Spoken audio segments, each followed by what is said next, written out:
मैं सुमति कुमारी history semester 4 paper 8 का सविनय अवज्ञा आंदोलन या दांडी मार्च या नमक सत्याग्रह के बारे में वर्णन कर रही हूँ।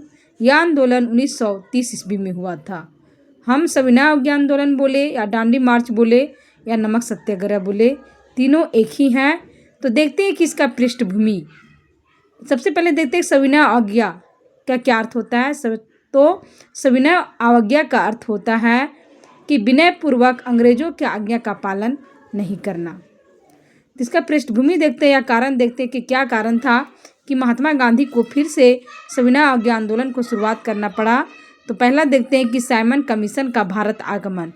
हम लोग को पता है कि 1927 में ब्रिटिश संसद में साइमन कमीशन गठन किया गया और यह साइमन कमीशन भारत में 3 फरवरी 1928 को आता है।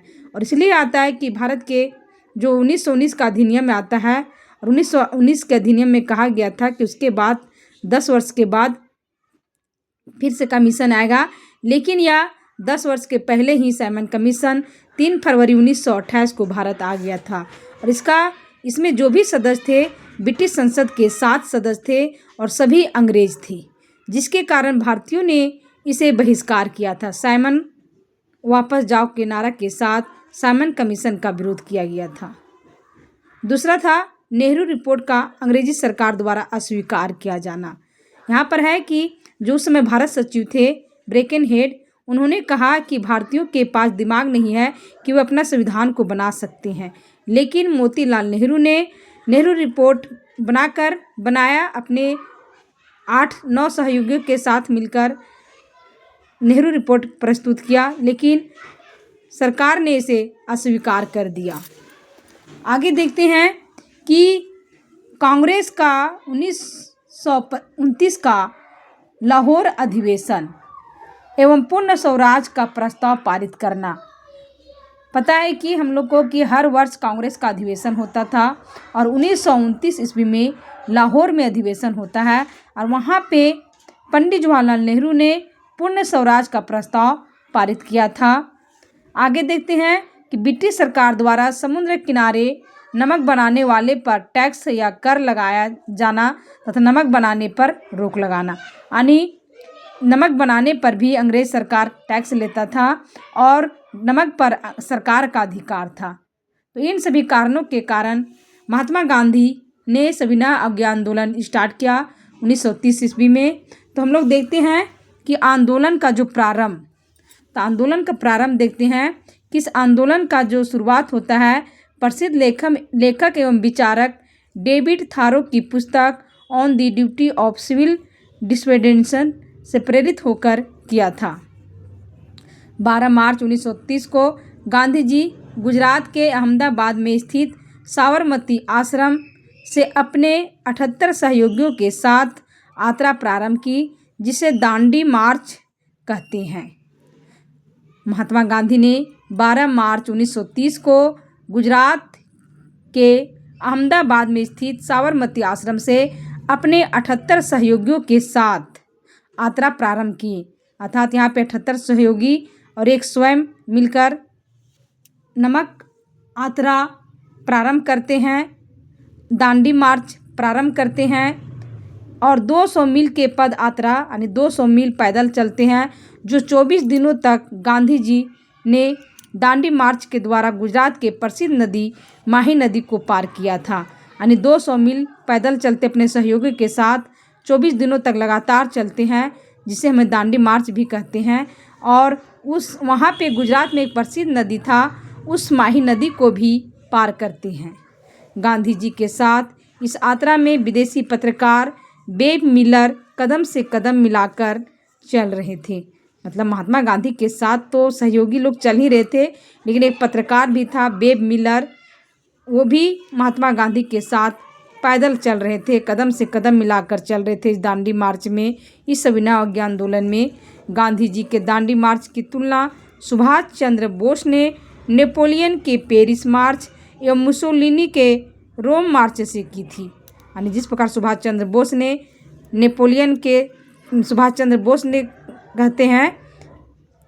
कहते हैं इस यात्रा को कि नेपोलियन का पेरिस मार्च एवं मुस्लिमों का रोम मार्च से तुलना करते हैं महात्मा गांधी के दांडी मार्च को। कौन कर रहे हैं? तो सुभाष चंद्र बोस कर रहे हैं।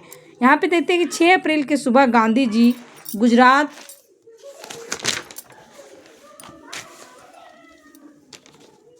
गुजरात में नवसारी जिला में स्थित दांडी नामक समुद्र तट पर नमक बनाया एवं नमक कानून को तोड़ दिया।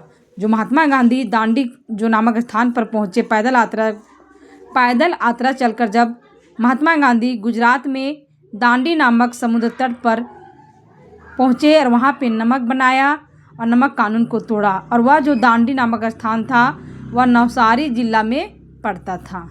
इस अवसर पर भारत के कोकिला सरोजिनी नायडू ने गांधी जी से कहा विधि भंजक आइए आपका स्वागत है। गांधी जी को गिरफ्तार कर पुन्ना का अरवदा जेल में नज़रबंद कर दिया गया। मतलब महात्मा गांधी ने इतने बड़ा कार्य किए। जो अंग्रेज जो अपने अधिकार में नमक को रखा था, टैक्स लेता था, वो महात्मा गांधी ने नमक बना करके उनके कानून को तोड़ दिया, सरकार के कानून को तोड़ दिया। तब जो भारत की जो कोकिला सरोजिनी नायडू जो कही जाती है वो गांधी जी से कहती है कि विधि भंजक आइए आपका स्वागत है। और उसके बाद महात्मा गांधी को गिरफ्तार कर दिया जाता है और पुणे के अरवदा जेल में नज़रबंद कर दिया जाता है। गांधी जी के पश्चात जवाहरलाल नेहरू की गिरफ्तारी के पश्चात अब्बास तैयब को आंदोलन का नेतृत्वकर्ता बनाया गया। यानी महात्मा गांधी को जब अरवदा जेल में नज़रबंद किया गया तो उसके बाद इस आंदोलन का जो नेतृत्व किए थे वह जवाहरलाल नेहरू थे। और जवाहरलाल नेहरू को जब गिरफ्तार कर लिया गया तो तैयब जी को आंदोलन का नेतृत्वकर्ता बनाया गया था। इसके बाद ब्रिटिश सरकार कांग्रेस को अवैध संस्था घोषित कर दिया कि कांग्रेस क्या है, वैध नहीं है बल्कि अवैध संस्था घोषित कर दिया गया। देखते हैं कि आंदोलन में और गतिविधियां क्या हुई। तो देखते हैं कि बिहार के मतलब महात्मा गांधी के नेतृत्व में तो संविधान आंदोलन हो ही रहा है, तो वो हर क्षेत्र में यानी पूरा भारत के हर क्षेत्र में इस आंदोलन की गतिविधियां देखने को मिला। हर क्षेत्र में कोई अपने अपने तरीक़ा से आंदोलन कर रहे हैं, संविधान आंदोलन। तो यहाँ पे देखते हैं कि बिहार के सारण यानी छपरा जिले के जेल में भारतीय कैदियों ने नंगी हड़ताल कर दी थी। बिहार के मुंगेर जिले के लोग ने अंग्रेजों द्वारा लगाए गए चौकीदारी कर के खिलाफ विद्रोह कर दिया था। वहीं देखते हैं कि नागालैंड के एक छोटी सी कन्या गिडालू ने अपनी गिरफ्तारी दी थी एवं लंबे समय तक जेल में नज़रबंद रही थी। जवाहरलाल नेहरू ने इन्हें रानी की उपाधि दी थी क्योंकि वह छोटी सी लड़की थी और उन्होंने अंग्रेज़ों का विरोध किया था और उन्हें अपना गिरफ्तारी भी दी थी और बहुत दिनों तक जेल में रही थी। जवाहरलाल नेहरू उससे बहुत प्रभावित हुए और उन्हें रानी की उपाधि दिए थे। सरोजिनी नायडू ने इस आंदोलन के समर्थन में गुजरात में धरसाना मार्च महिलाओं के साथ निकाला था। यानी सरोजिनी नायडू ने गुजरात के धरसाना का क्षेत्र में महिलाओं के साथ दांडी मार्च निकाला था। उत्तर पश्चिम सीमा प्रांत में प्रसिद्ध गांधीवादी नेता खान अब्दुल गफ्फार खान ने आंदोलन का नेतृत्व किया था। उत्तर पश्चिमी सीमा प्रांत में खुदाई खिदमतगार नामक संगठन की स्थापना खान अब्दुल गफ्फार खान ने की थी तथा लाल कुर्ती रेड शर्ट आंदोलन चलाकर हजारों समर्थकों के साथ जेल में कई वर्ष बिताए थे। इनका आंदोलन बिल्कुल अहिंसक था। यानी उत्तर पश्चिम सीमा क्षेत्र में खुदाई खिदमतगार नामक संगठन का स्थापना किया था और उस व्यक्ति का नाम था खान अब्दुल गफ्फार खान, जिन्हें सीमांत गांधी के नाम से भी जाना जाता है। मद्रास के प्रसिद्ध नेता चक्रवर्ती राजगोपालाचारी, जो राजा जी के नाम से प्रसिद्ध हैं, ने इस आंदोलन के समर्थन में तिरुचिरापल्ली से वेदरायनम तक की यात्रा की एवं समुद्र के किनारे नमक बनाकर नमक कानून को तोड़ा था। केरल के टिक्के माधवन एवं के कल्पक्कम ने मिलकर कालीकट के पैनूर तक यात्रा की एवं नमक कानून को तोड़ा था।